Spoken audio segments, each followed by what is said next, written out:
haunted house, when he was a kid. The one that Toddy was also involved in. I said it was for a scrapbook project or something like that. He was really reluctant, he doesn't like talking about it and he doesn't like me very much, either. But I'll transcribe what little I got out of him. Toddy is probably going to be mad. So what do you think it was? What do you mean? It was a dog. It was the guy's dog. Did you ever see it after that? No, obviously I never wanted to go back to that house. Toddy didn't, either. My dad went there to talk to the owner after it happened and they almost got into a fight. Toddy's dad was involved, too. Dad was really angry about the whole thing at the time. He said he was going to poison the animal. But I don't think he ever actually saw it, either. He said he was going to poison it? Yeah. You know, he was just really angry because my mom was really shaken up about it. But eventually the guy moved and we all forgot about it. What about all the other strange things, though? Toddy said that these people did some kind of screaming therapy, and that they kept these strange birds around. Those were peacocks. I think the couple wanted to turn their property into a sort of expensive countryside and for foreign tourists, and they wanted to have a sort of petting zoo area, with exotic animals like peacocks. How do you know that? Well, years after the whole thing I asked around the neighborhood about the couple. They were just a regular European couple with no children, but they got a member of one of those Mason-type groups. You know, like the Lion Society, but not the Lion Society. I think they mostly did charity work, but they are also kind of new age. Maybe the Clan of Adoration? Maybe. That sounds kind of weird. I honestly don't remember the name, it was a long time ago. Is that it? Do you think your dad actually did anything to get back at the man? What? No, of course not. What are you even saying? You know he's in a wheelchair now, right?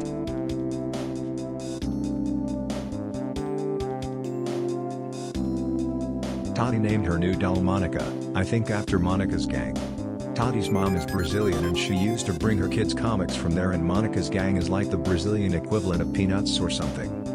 I told Toddy that the doll was bad news, though. She had gotten it at one of those big flea market fairs. The doll looked really old and the facial proportions were off. It's like they consciously tried to not model it like a real baby. It hadn't come with any clothes, so Toddy put a doll-sized one-piece white summer dress on her. Oh god, why am I referring to her as if it was a person? Anyway, back then we were all in grade 3 or so, and even then Kelly was already very sensitive to what we have come to refer to as weird shit. For example, she knew about the thing in Dakota's garden way before anyone else. She said Monica was bad news, and I agreed.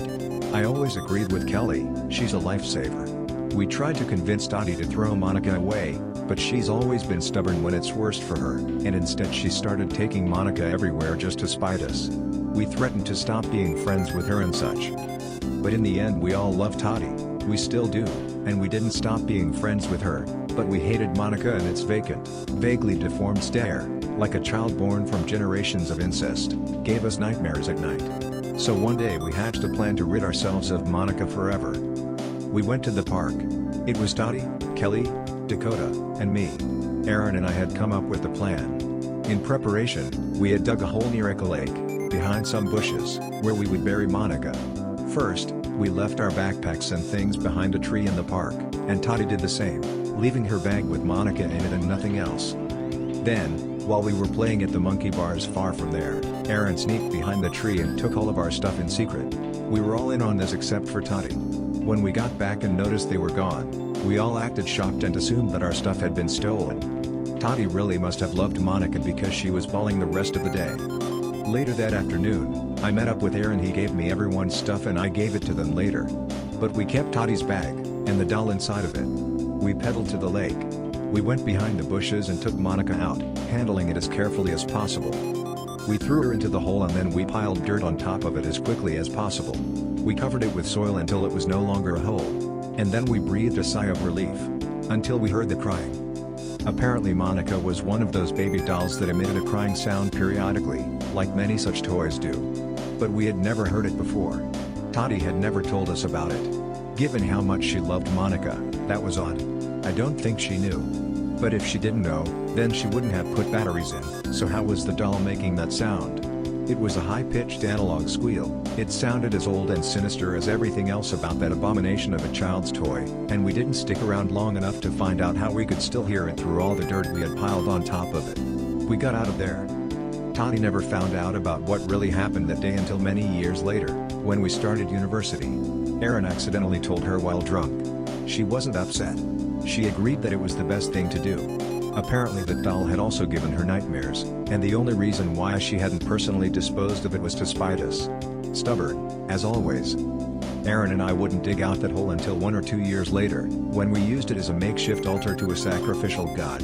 That's another fun story with a somewhat odd ending. Once we dug it out, Monica was nowhere to be found. Plastic doesn't just decompose into nothingness.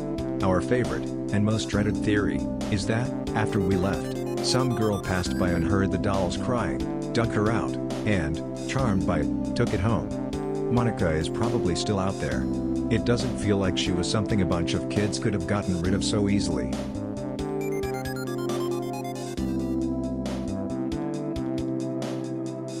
I think that the determining moments in your life are not seen as such until much later. You can only weigh their importance once they are in the past, and maybe that's the great tragedy of time. The children's section of our school library housed a very small video compendium, mostly consisting of documentaries and bad films. When I was a boy, at the end of every semester the class would hold a pizza party where we would watch movies and relish in the knowledge that we were at the doorstep of summer vacation. Our teacher would ask for a certain kid's movie, usually a Charlie Brown special or one of the Clifford the Big Red Dog tapes, and before long, the video lady, as she was called, would arrive. The video lady was slight and always looked tired. She had big hair and spent all her time in the video room. I don't know why I was fascinated with that place, maybe it was because something was always playing. They always had the news on, playing on one TV, with multiple other movies, recorded news from the past, or documentaries playing at the same time. The place was littered with cameras, costumes used by the drama club, and shelves stacked with tapes. It had come to serve as storage for the entire school. The concept of spending your days working away in that room, surrounded by the past and the present in video form, connected with this fictionalized account of reality, vastly appealed to me. That I was already so nostalgic and taken by such things at that age is a little preoccupying. The video lady was cordial and patient, and often I made up excuses to spend time in that room. Usually I was running errands from teachers that I had invented. In one of those many excursions I came upon a couple of cardboard boxes tucked away under a bottom shelf, crammed with old tapes. Pulling the box out released the pungent smell of dust. All of these tapes had cryptic labels. I distinctly remember Dome, Fuse Box and 12th Floor. I took one that was labeled Multiple Births. Not sure why. I hid it under my jacket and then stuffed it in my backpack when no one was looking. Seeing as the tapes were apparently forgotten, I figured that nobody would miss it. Back then my parents had a big old Betamax sitting in their room, which they seldom used. My grandfather had brought it for them from America, I think. Back then everyone brought everything from America because our country, in its current state of disarray, could barely supply necessities, much less tapes of romantic comedies. So all we had were a handful of bootlegs, most of them badly recorded from foreign signals intercepted by hassle. My parents were at some wedding or cocktail party and wouldn't be back until past midnight. So I put the tape in and sat down to watch. It was grainy and the image had decayed, but it wasn't hard to make everything out. It was filmed on a camera standing on a tripod, facing the shore. By the color of the gray skies and septic hue of the sea, not to mention the various empty bottles strewn about the sand, I could tell that this was a nearby beach. At the very beginning you can see the shadow of a person adjusting the lens, then they move out of the frame and are never seen again. The footage is simply a long recording of the thunderous back and forth of the waves, with cold wind howling in the background.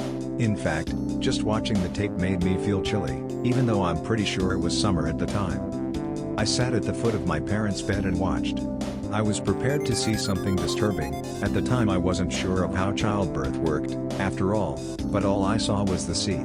About 10 minutes in, an emaciated, stray dog walks across the sand, sniffs a discarded bottle and walks back out of the frame. All in all the footage lasted about 25 minutes. I remember almost nodding off but forcing myself to stay awake. Then there's that final minute. After almost a half hour of recording the eternal motions of the sea, you notice something different.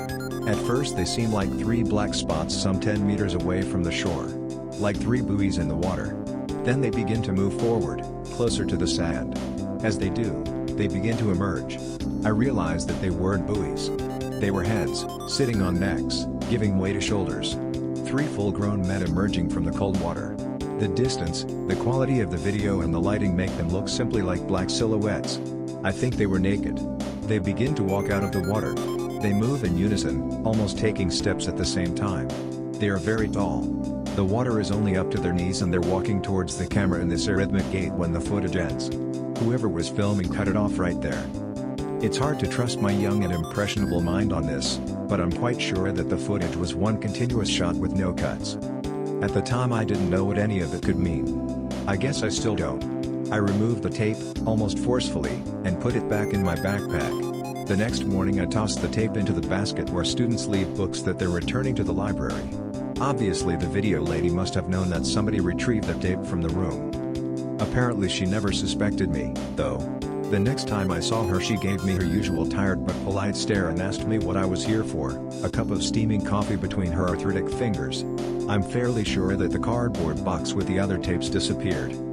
It seems funny to say now, but I think that was the beginning of my obsession.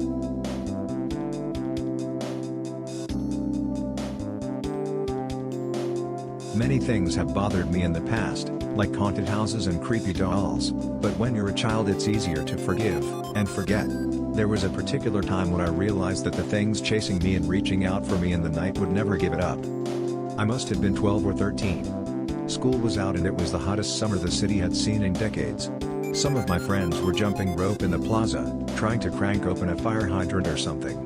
Back then the streets were safer and I was allowed to wander about within the constraints of my neighborhood, wearing a nice summer dress and sandals. I was a cute kid. Do you remember Alex? He left our grade somewhere between middle and high school. He wasn't a very standout kid. I remember the others teased him because he was poor and apparently his parents had to borrow money from extended family to pay for his tuition or whatever. His father actually ran a clinic out of his house, you know. The first story was the clinic and the second story was their home. It was this little apartment complex they owned.